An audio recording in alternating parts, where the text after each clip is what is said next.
most people, a lot of people, stop at the first signs of adversity, of disappointment, of abandonment. Hmm. I'm wondering this afternoon, are you one of those people? I'm hoping not. We're going to dive deeper into that as I share with you this afternoon, as I would have prepared, right after this message.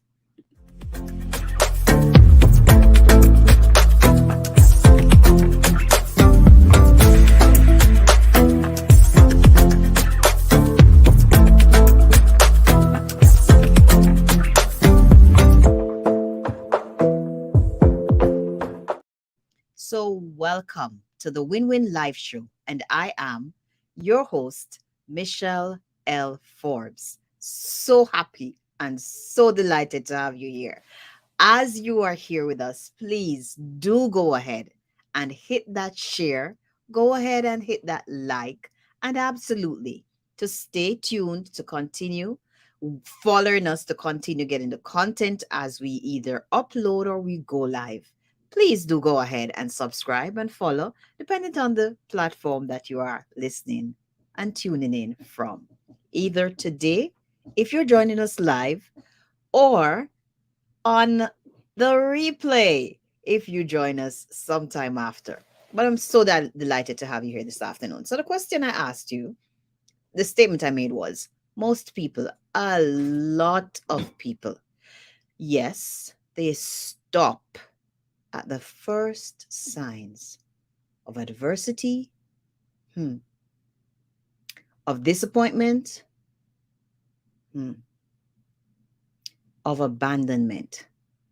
Somebody or some persons just deciding they're going to turn their back and walk away because this is either more than I decided to deal with, or I'm just saying I'm not going to support you anymore. So we're looking at ourselves today. We want to know, what caliber of a person am I? Am I the person who, yes, I got this vision, I got this dream, I got this idea, and I'm going after it. I've decided I'm going after it.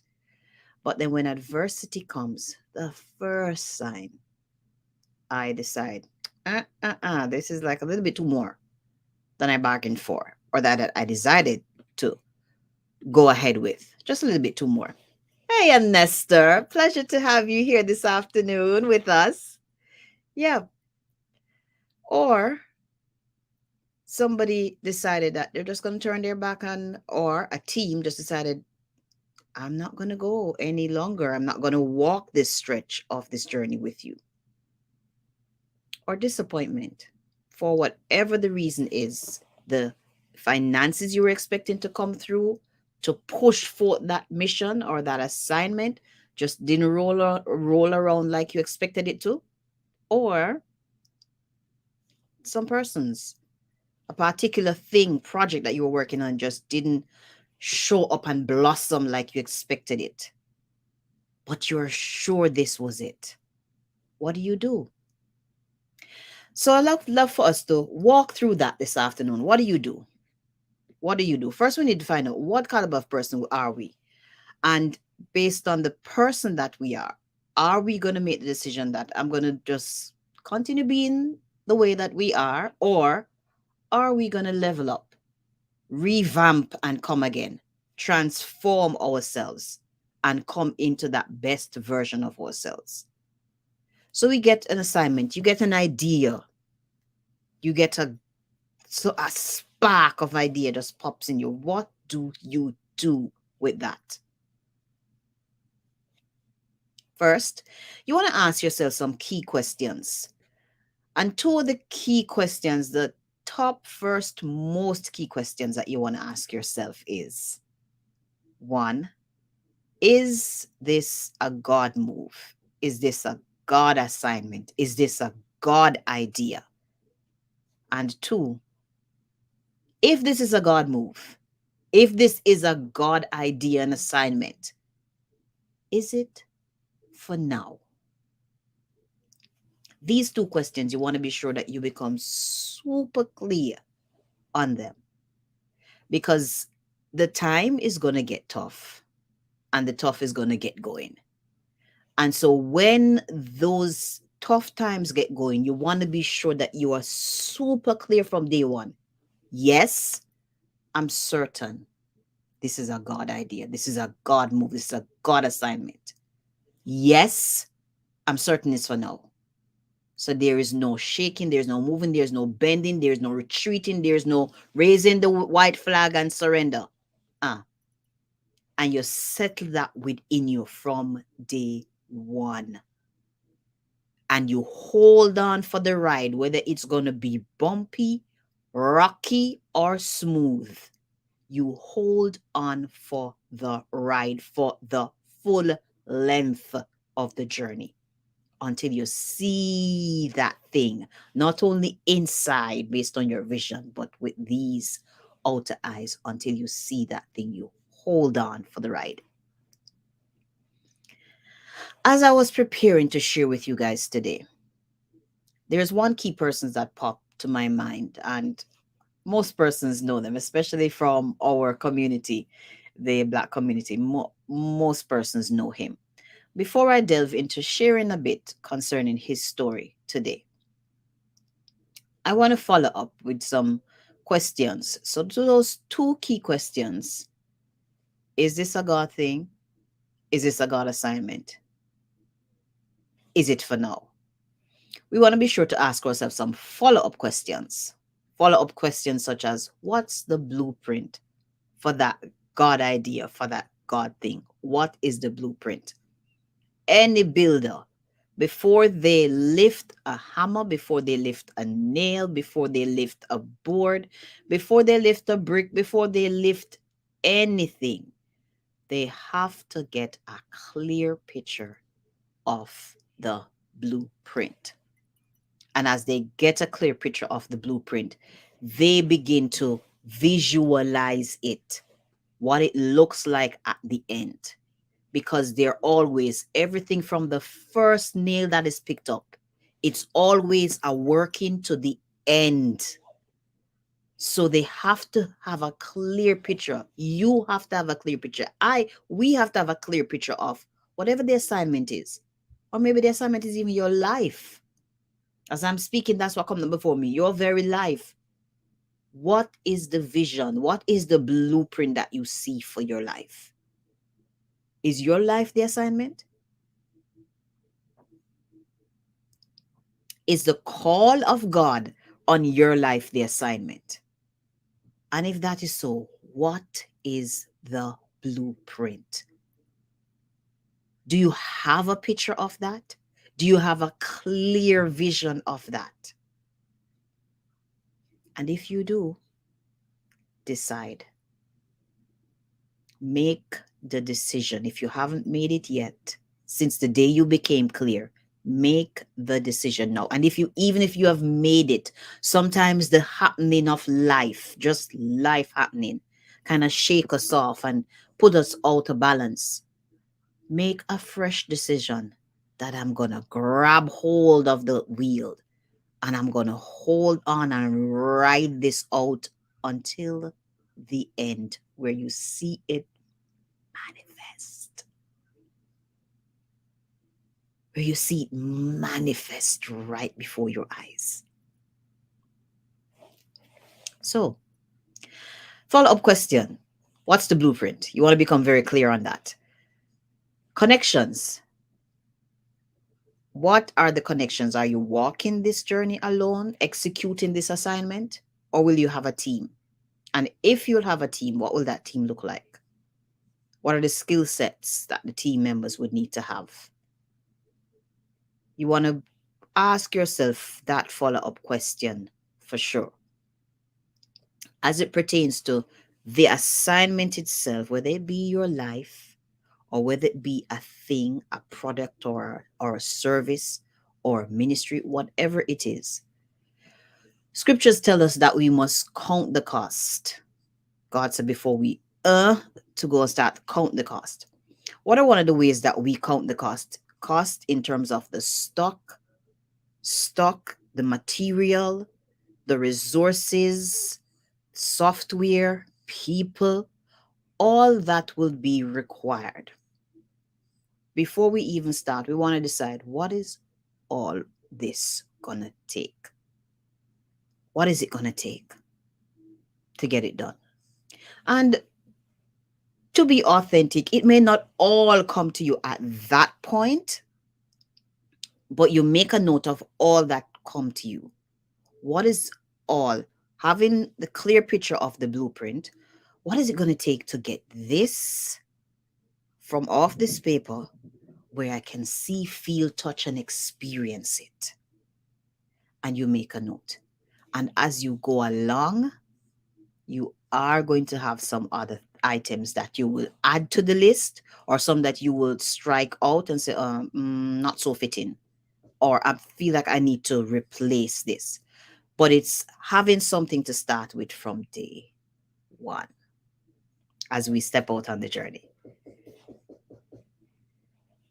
So we speak about the connection. So what are the follow-up questions? The first two questions, key questions. Is this a God assignment? Is this a God move? And is this God thing for the here and now? Then the follow-up question, what's the blueprint?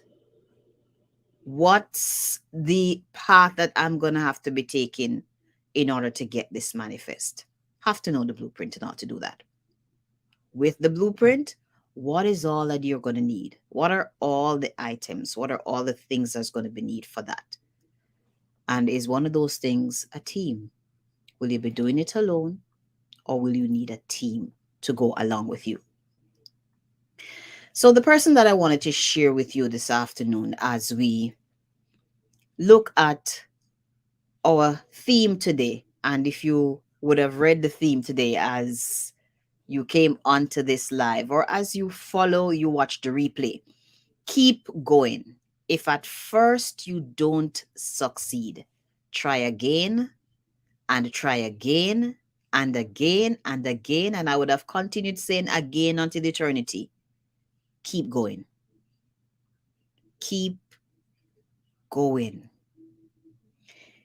If you're a person of faith like myself, the Christian faith, it's one thing to note with the God that we serve, that through the ups and downs, through the trials, through the setbacks, through the testings, that sometimes we ourselves put ourselves in, he has never walked away. He keeps going with us, coming and trying again with us, coming and building and rebuilding again with us. And so as it pertains to your life, I'm encouraging you this afternoon, I'm admonishing you this afternoon that stopping, quitting is not an option. Is not an option for you. It's not an option for me. Is not an option, period. According to my teenage girls, it's not an option. Keep going. And I'll tell you, when you get a clear picture, when you start out with that clear picture, it will be resonated within you from day one that quitting is not an option. Will the temptation come? Yeah. Will the thought of, boy, it seems like this is just more than I can handle, will that come? Yes. But will you quit? No, because that's not an option. Yeah? So, who is the person? I'd like to share with you guys this afternoon, Mr. Tyler Perry. Tyler Perry, right now, his worth is, net worth is 1 billion. He's a billionaire, owning a billionaire empire. But if you look into his story and see where he started from, and what are some of the things he went through to be where he's at today, it ought to be an encourager for you. And I hope that it is. and will be is, if you know his story already, and what I share with you this afternoon is simply just would be a reminder of you, and hopefully an igniter if you're at a place where you are just the hit that you got recently just blew the wind out of your sails. Well, I'm trusting that this afternoon, that by the time we're finished, that you'll be fired up and say, okay, Michelle, I'm ready to go at it again. I'm ready to take another shot. I've resonated it within myself again. Quitting is not an option, and I'm going to keep going. So when I looked at Tyler's stories and refreshed myself as he came before me to share with you this afternoon, one of the things, I don't know if you guys know his very first show was I Know I Have Been Changed, 1992. He put all his savings together, $12,000, and went ahead and made this production. Opened it, expecting it to be rolling in people like crazy. His expectation was 1,200 and that it would be running for weeks. Only 30 people came out that first night. And that wasn't it. The 30 people were family and friends. 30 family and friends came out to support him in his endeavor. The show didn't go past that weekend because the people just weren't coming out. So it didn't make sense to continue opening up a theater, paying for it night after night when there is not the people coming in order to pay for the theater. And he'll tell you, years went on, years went on, years went on before he actually started making income. The following shows in the following years went on where he continued to lose. And even as I prepared to share with you guys this afternoon, another similar story came to mind with that of Starbucks. If you're a coffee drinker, a Starbucks drinker, more power to you. If not, you be and own your own. But they stepped out, started the business, and the first one was failing. As I went in that story and read and delved in, I was like, these guys are next level. Now, you would think that they would consider to either close the door as they went back to the drawing board because their business was failing.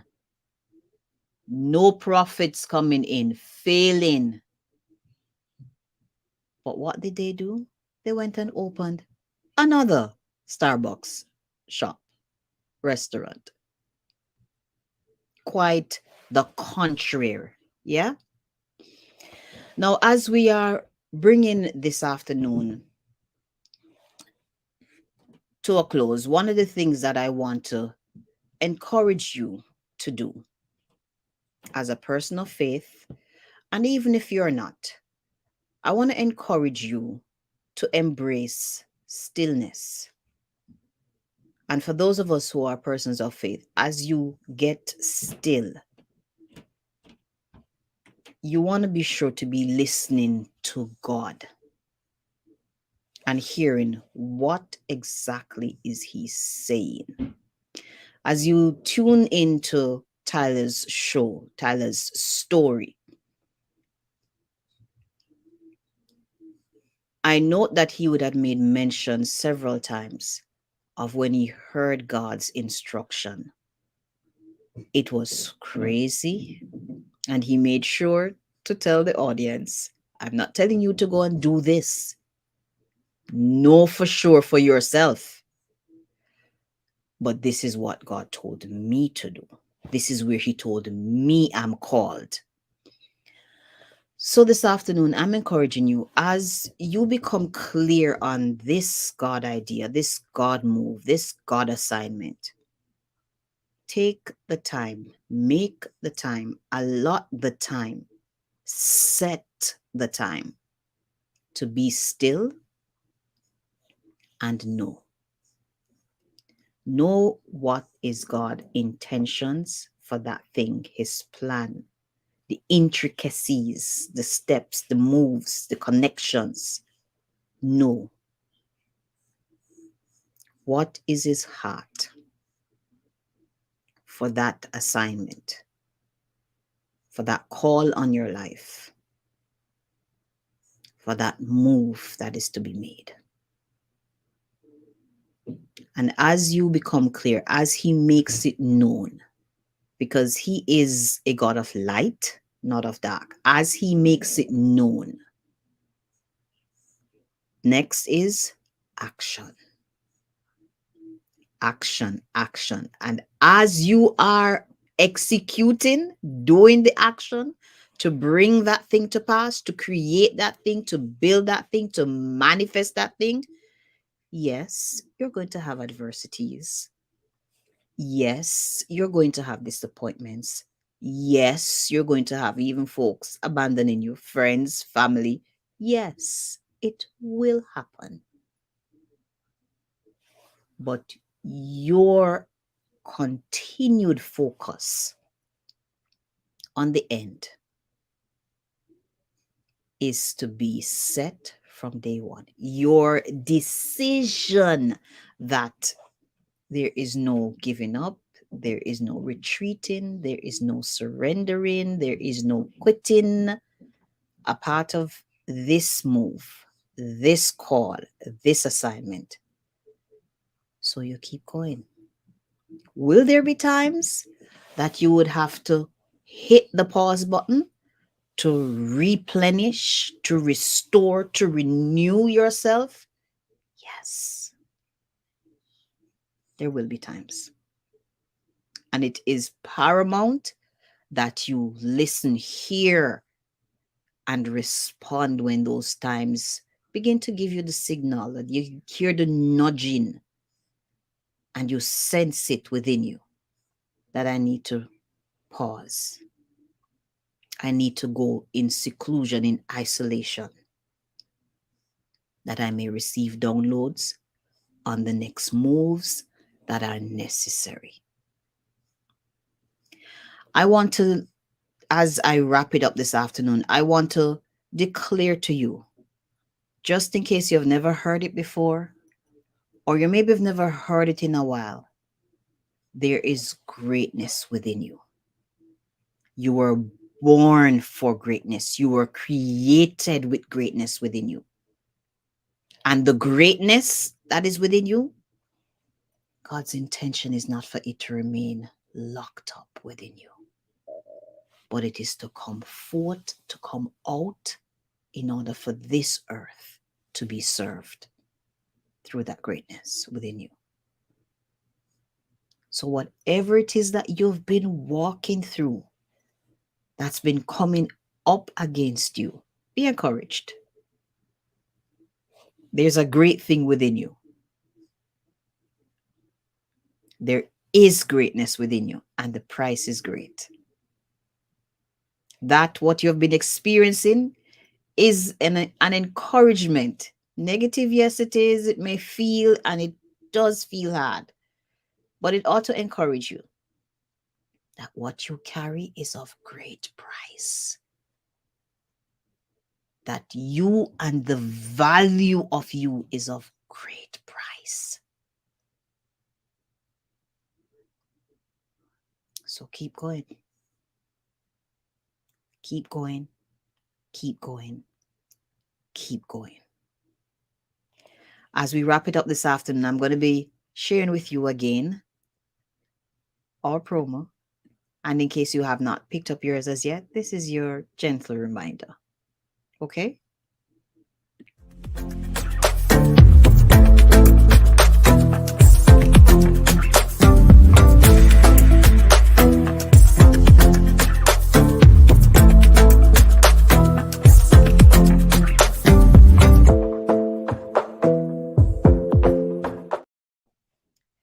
Yes, my name is Michelle L. Forbes, the host of the Win Win Life talk show. And you were tuning in today as we asked ourselves the question concerning what it is that we're called to do, what is the assignment, what is the move, the next move or moves that are necessary. We asked ourselves two key and pertinent questions this afternoon. Is it a God move? Is it a God assignment? And is it for now? I leave you with that this afternoon as we say goodbye, au revoir, and looking forward to see you again next week, same time, same place. You and your family be blessed.